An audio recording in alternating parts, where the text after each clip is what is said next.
આજે માણેકપુર પ્રતિષ્ઠા થઈ. મૂર્તિઓ બહુ સુંદર છે.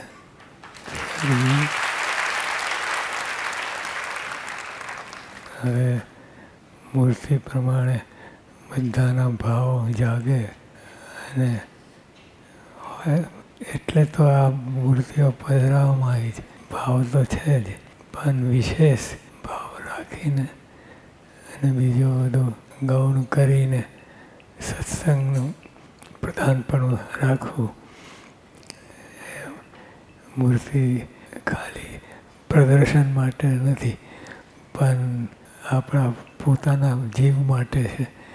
આપણે એમાં ખૂબ શ્રદ્ધા રાખીને જેટલા જોડાઈએ એટલો તમને લાભ થશે અને તમારામાં બળ આવશે, તેજ પ્રગટશે. એ તેજને કારણે આપણે તમારે વ્યવહારમાં બીજી બધી ગમે એવી મુશ્કેલીઓ આવશે તો એ પહોંચી વળશો.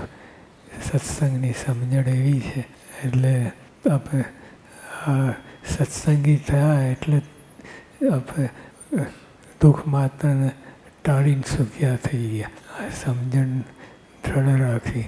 હવે રોદડા રડવાની, ઘર ગયું, આ થયું, તે થયું, એ બધા ચાલ્યા જ કરશે.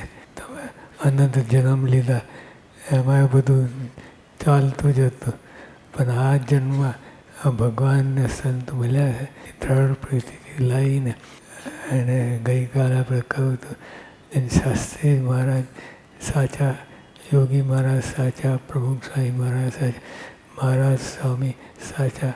સાચા પણ એ આપણે દ્રઢ જીવમાં, બીજું બધું ઠીક છે પણ સાચા છે, સાચા બોલા છે એ મનમાં રાખીને આપણે આપણું જીવન વારવું. અને આપણે કે આ જ મોક્ષ, આ જ અક્ષરધામ, બધું અહીંયા જ છે.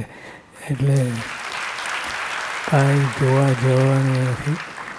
68 તીર્થને બધું છે, ઠીક છે, પણ આપણે તો મહારાજ મળ્યા અને મહારાજના ચરણમાં જ 68 તીર્થ આવી ગયા. એટલે બીજી કોઈ બધે આસ્થા રાખ્યા વગર દ્રઢ ભગવાનને સંતમાં જોડાઈ જવું. સહજાનંદ સ્વામી મહારાજ.